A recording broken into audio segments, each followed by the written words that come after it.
ओम श्री परमात्मने नमः। श्रीमद् भगवद गीता साधक संजीवनी। पूज्य संत श्री स्वामी राम सुखदास जी महाराज जी द्वारा हिंदी टीका। अध्याय 4 ज्ञान कर्म संन्यास योग, पेज 316 316, ऑडियो 103 103। श्लोक 18 का अनुसंधान। इसी को कर्मयोग कहते हैं। शंका: कर्म करते हुए अथवा न करते हुए निर्लिप्त रहना और निर्लिप्त रहते हुए कर्म करना अथवा न करना, इन दोनों में अकर्म अर्थात एक निर्लिप्तता ही मुख्य हुई। फिर भगवान ने कर्म में अकर्म और अकर्म में कर्म, ये दो बातें क्यों कही है? समाधान: कर्म में अकर्म और अकर्म में कर्म, इन दोनों में एक निर्लिप्तता सार होते हुए भी पहले अर्थात कर्म में अकर्म में कर्म करते हुए अथवा न करते हुए दोनों अवस्थाओं में रहने वाली निर्लिप्तता की मुख्यता है, और दूसरे अर्थात अकर्म में कर्म में निर्लिप्त रहते हुए कर्म करने अथवा न करने की मुख्यता है। तात्पर्य है कि निर्लिप्तता अपने लिए और कर्म संसार के लिए है, क्योंकि निर्लिप्तता का संबंध स्व अर्थात स्वरूप के साथ और कर्म करने अथवा न करने का संबंध पर अर्थात शरीर संसार के साथ है। इसलिए निर्लिप्तता स्वधर्म और कर्म करना अथवा न करना पर धर्म है।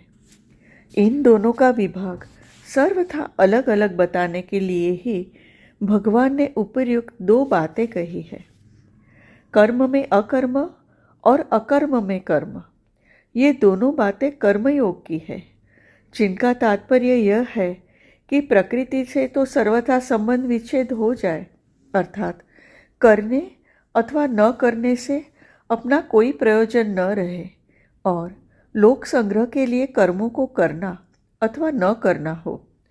कारण कि कर्म करते हुए निर्लिप्त रहना और निर्लिप्त रहते हुए भी दूसरों के हित के लिए कर्म करना, ये दोनों ही गीता के सिद्धांत हैं। प्रवृत्ति अर्थात करना और निवृत्ति अर्थात न करना, दोनों प्रकृति के राज्य में ही है। प्रकृति निरंतर परिवर्तनशील है, इसलिए प्रवृत्ति का भी आरंभ और अंत होता है तथा निवृत्ति का भी आरंभ और अंत होता है, परंतु इनसे सर्वथा अतीत परम निवृत्त तत्व अपने स्वरूप का आदि और अंत नहीं होता। वह प्रवृत्ति और निवृत्ति के आरंभ में भी रहता है और उनके अंत में भी रहता है तथा प्रवृत्ति और निवृत्ति काल में भी ज्यों का त्यों रहता है। वह प्रवृत्ति और निवृत्ति दोनों का प्रकाशक और आधार है, इसलिए उसमें न प्रवृत्ति है और न निवृत्ति है। इस तत्व को समझने के लिए और उसमें स्थित होकर लोक संग्रहार्थ अर्थात यज्ञार्थ कर्म करने के लिए यहाँ कर्म में अकर्म और अकर्म में कर्म, ये दो बातें कही गई है। सबुद्धिमान मनुष्येषु जो पुरुष कर्म में अकर्म देखता है और अकर्म में कर्म देखता है, अर्थात नित्य निरंतर निर्लिप्त रहता है, वही वास्तव में कर्म तत्व को जानने वाला है। जब तक वह निर्लिप्त नहीं हुआ है, अर्थात कर्म और पदार्थ को अपना और अपने लिए मानता है, तब तक उसने कर्म तत्व को समझा ही नहीं। परमात्मा को जानने के लिए स्वयं को परमात्मा से अभिन्नता का अनुभव करना होता है, और संसार को जानने के लिए स्वयं को संसार अर्थात क्रिया और पदार्थ से सर्वथा भिन्नता का अनुभव करना होता है।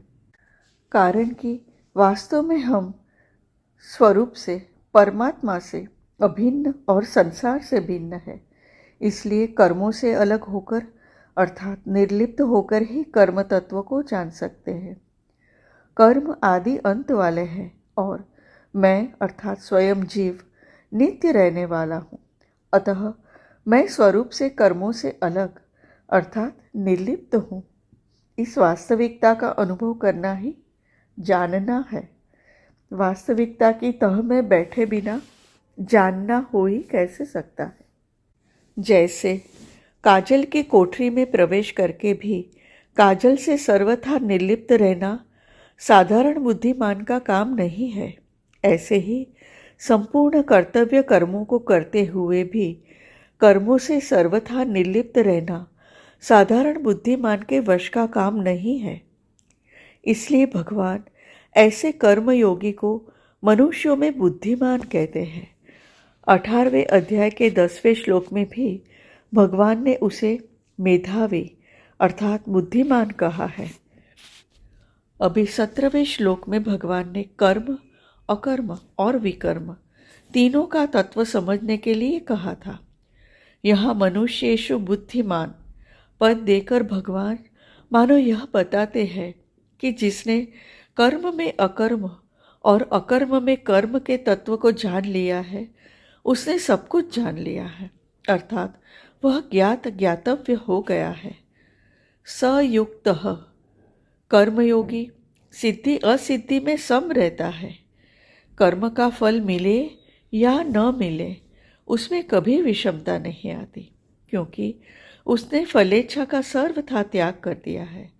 समता का नाम योग है। वह नित्य निरंतर समता में स्थित है, इसलिए वह योगी है। प्राणी मात्र का परमात्मा से स्वतः सिद्ध नित्य योग है, परंतु मनुष्य ने संसार से अपना संबंध मान लिया, इसी से वह उस नित्य योग को भूल गया। तात्पर्य यह कि जड़ के साथ अपना संबंध मानना ही परमात्मा के साथ अपने नित्य संबंध को भूलना है। कर्मयोगी फलेच्छा, ममता और आसक्ति का त्याग करके केवल दूसरों के लिए ही कर्तव्य कर्म करता है, जिससे उसका जड़ से माना हुआ संबंध टूट जाता है और उसे परमात्मा से स्वतः सिद्ध नित्य योग की अनुभूति हो जाती है। इसलिए उसे योगी कहा गया है। युक्तः पद में यह भाव है कि उसने प्राप्त करने योग्य तत्व को प्राप्त कर लिया है, अर्थात वह प्राप्त प्राप्तव्य हो गया है। कृष्ण कर्म कृत, जब तक कुछ पाना शेष रहता है तब तक करना शेष रहता ही है, अर्थात जब तक कुछ न कुछ पाने की इच्छा रहती है तब तक करने का राग नहीं मिटता। नाशवान कर्मों से मिलने वाला फल भी नाशवान ही होता है। जब तक नाशवान फल की इच्छा है तब तक कर्म करना समाप्त नहीं होता, परंतु जब नाशवान से सर्वथा संबंध छूटकर परमात्मा प्राप्ति रूप अविनाशी फल की प्राप्ति हो जाती है, तब कर्म करना सदा के लिए समाप्त हो जाता है और कर्मयोगी का कर्म करने तथा न करने से कोई प्रयोजन नहीं रहता। ऐसा कर्मयोगी संपूर्ण कर्मों को करने वाला है, अर्थात उसके लिए अब कुछ करना शेष नहीं है, वह कृतकृत्य हो गया है। करना, जानना और पाना शेष नहीं रहने से वह कर्मयोगी अशुभ संसार बंधन से मुक्त हो जाता है। अध्याय 4 श्लोक 16वां और 32वां। परिशिष्ट भाव। एक विभाग कर्म का है और एक विभाग अकर्म का है। इन दोनों में अकर्म ही सार तत्व है। इसलिए जो मनुष्य कर्म में अकर्म देखता है, अर्थात कर्म करते हुए निर्लिप्त रहता है, और जो अकर्म में कर्म देखता है, अर्थात निर्लिप्त रहते हुए कर्म करता है, उसके लिए कुछ भी करना, जानना और पाना शेष नहीं रहता। जैसे किसी कर्म के आरंभ में तो गणेश जी का पूजन करते हैं, पर कर्म करते समय हरदम उनका पूजन नहीं करते। ऐसे ही कोई यह न समझ ले कि कर्म के आरंभ में एक बार निर्लिप्त हो गए तो अब उस निर्लिप्तता को हरदम नहीं रखना है। इसलिए भगवान ने यहाँ उपर्युक्त 2 बातें कही है। तात्पर्य है कि अपने में कभी भी लिप्तता अर्थात फलेच्छा और कर्तृत्वाभिमान नहीं आने चाहिए, अर्थात हरदम निर्लिप्त रहना चाहिए। तीसरे अध्याय के 8वें श्लोक में भगवान ने कहा है कि कर्म न करने की अपेक्षा कर्म करना श्रेष्ठ है। कर्म जायो यह कर्मणः, और यहाँ बताते हैं कि कर्म करने की अपेक्षा भी अकर्म अर्थात अकर्तृत्व को देखना श्रेष्ठ है, और ऐसा देखने वाले मनुष्य के लिए कुछ भी करना, जानना और पाना शेष नहीं रहता।